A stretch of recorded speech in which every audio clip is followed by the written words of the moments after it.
Hi, everybody. Welcome to another Timeout with Tackle What's Next, where we talk to athletes and executives about how sports has made a difference and changed the course of their lives and the lessons they've learned in life outside of the game.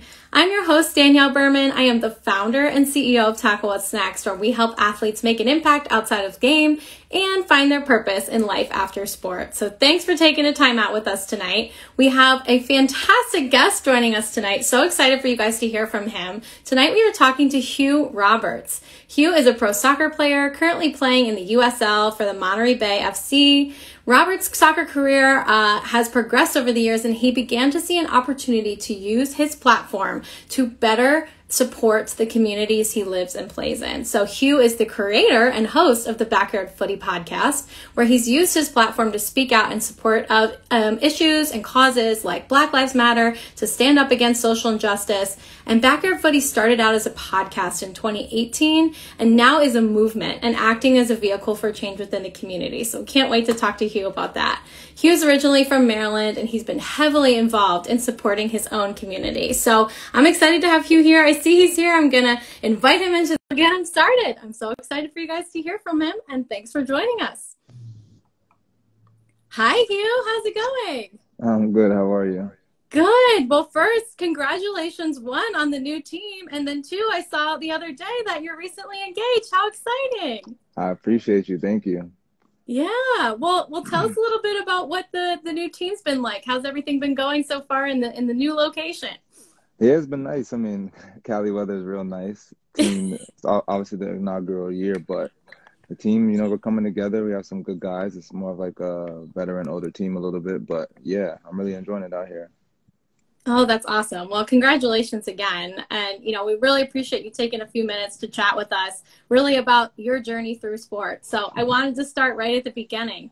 Tell us about your first sports experience you can remember. What was the first sport you played? How did you find soccer? And how did that journey begin? Yeah, well, my dad played soccer. My dad's Jamaican. He played at NC State. At that time when I was born, he's probably playing like semi-pro. So I was really like the ball boy for his teams, and I was always just around him, kicking the ball and doing everything he did, That's really how I got started. Yeah, and soccer was just it from the beginning. Once you started, that was it. Yeah, but I also played basketball as well. I probably started when I was in like third grade. And I was 10 years old, around that age, fourth grade, I think. But yeah, I played basketball as well all the way to like junior year of high school too. So played both growing up, had a good love for both. Yeah. Well, what impact has playing sports like soccer and basketball made on your life and who you are today? How do you feel like that's experience playing soccer from a young age has shaped you? Yeah, I mean, it's definitely affected my life. So that's why I'm still doing this grind and journey right now. Definitely what I do originated from me starting as a child, just definitely seeing the system of U.S. soccer, how to pay to play and all these things, growing up within that, how I can hopefully change those kind of things. But yeah, growing up, it definitely affected my life because it affects my friends, my family, my siblings, missing out on family events and stuff. Also having family and friends, but then meeting new friends on the road too. So yeah, it's a big part of my life. Yeah. And tell us a little bit about Backyard Footy and how you decided to really create, one, the podcast, and now kind of everything that's come along with it. Walk us through what that was like. How did you decide to kind of go that route and get started with everything?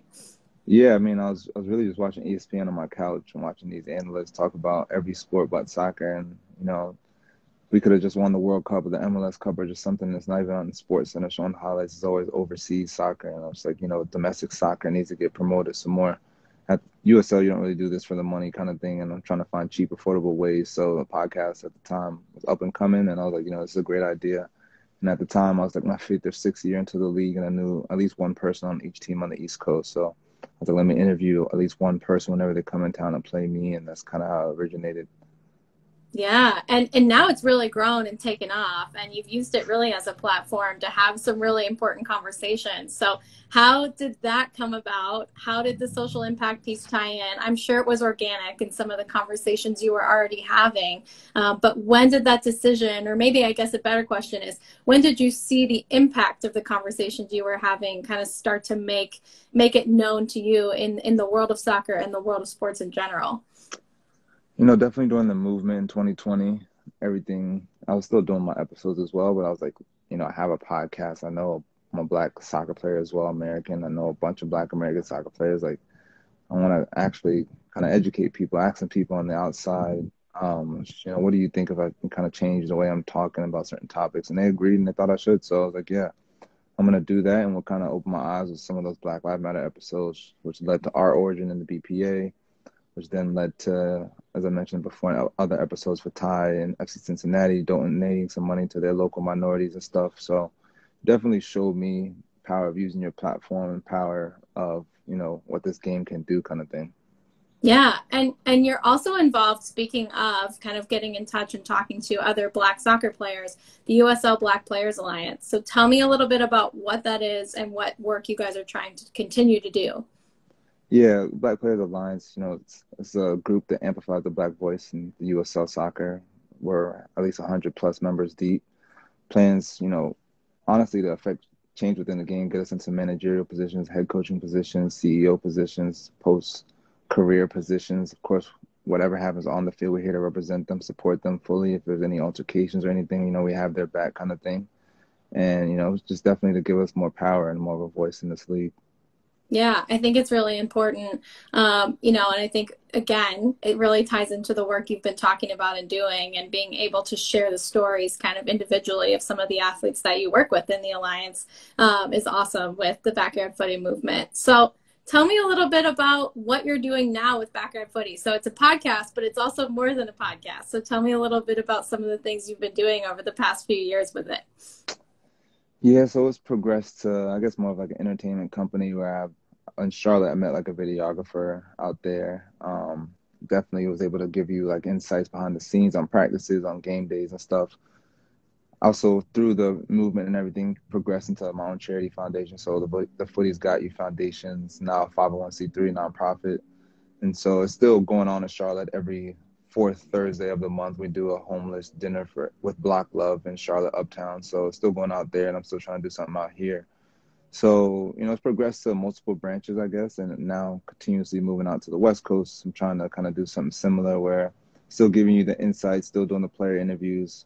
Thankfully, I was able to find like a little studio out here. So I'm trying to do some interviews with some players out here and stuff and, show you what the West Coast is really like. This is the first time where I'm playing on the West Coast, so you guys all get to see like cool stadiums. I'm going to new stadiums and stuff. So it should be good for Backyard Footy too.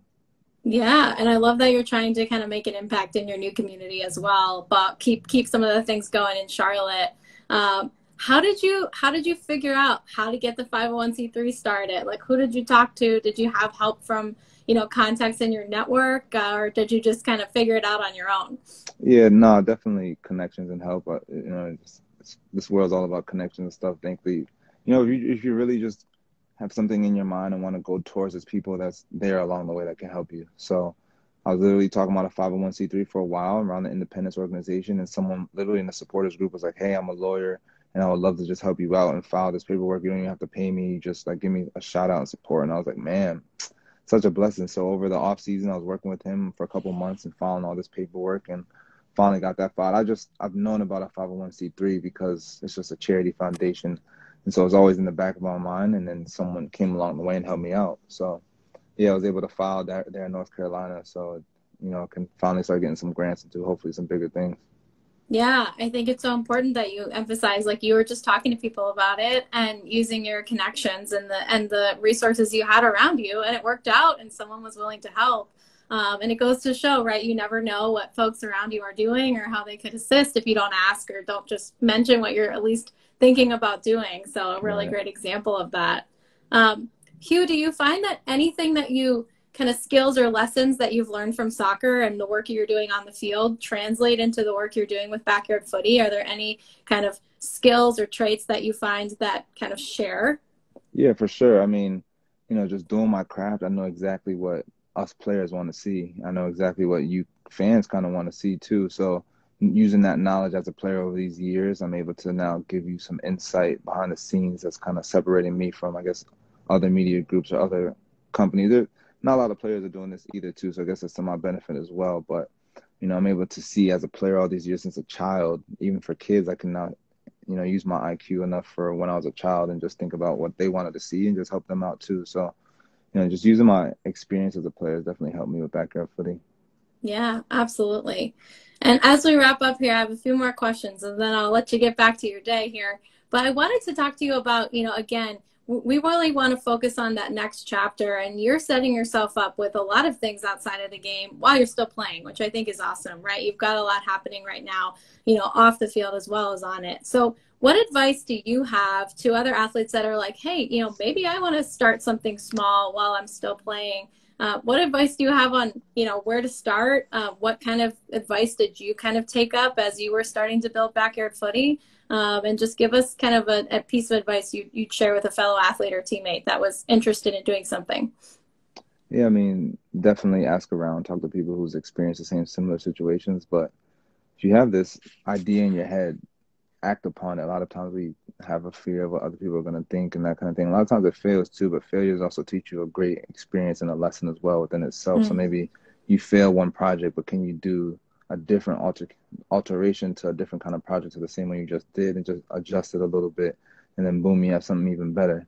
That's happened with a bunch of like companies too, Apple, Yeah. all these guys, like you fail one time, you come again differently. So even with backyard footy, I've changed my logos and changed a bunch of things a bunch of times, but it's through my failures, through seeing what you guys don't like and do like on IG and stuff. It's like, okay, you don't like that? All right, cool. I'm gonna adjust and give you different quality of work kind of thing. So I'm 100% just act upon your thing and things will kind of fall into your place. Like even this now, right? I'm just doing a podcast, not thinking of anything because of the times in 2020, because of who I am, because of me going to different markets, finding videographers and stuff. It's like things started to fall into place for me. I never could have imagined, even just moving to Cali, I never could have imagined. So just definitely act upon what you want to do.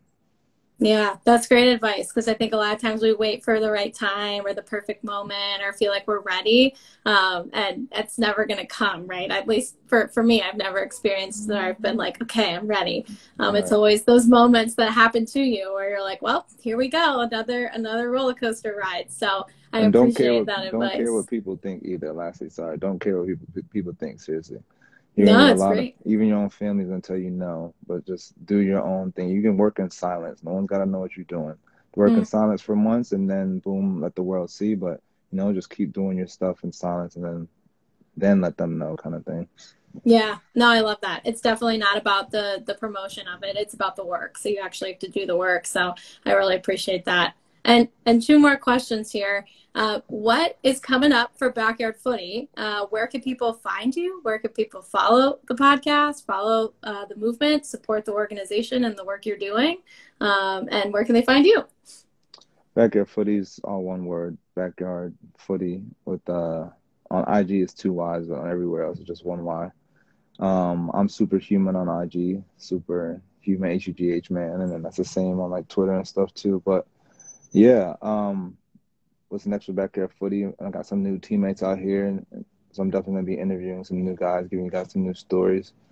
Got some, hopefully, I'm meeting with some nonprofits out here, so giving you guys some new charity events and stuff like that. And like I said, I'm traveling to LA, traveling to San Diego, Las Vegas, traveling to all these new markets and new cities and stuff. So you guys get to see all those behind the scenes and everything that we've been traveling to as well. Awesome. Well, Hugh, last piece of advice to leave us with.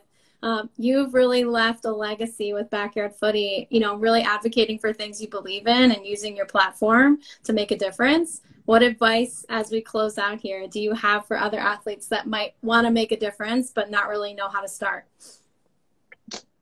Yeah, I mean, for me, it really starts with a mindset. You really have to be just comfortable with yourself and not really caring, like I was saying earlier, about what other people are going to react to and think. Because I definitely just was using my platform by just going on Twitter and just voicing my opinion, but I really didn't care what people thought. If I cared, it definitely would have held me back. And to be honest, even before the movement, I would have never said anything in my career. That's why these times are a little bit different. Mm. And so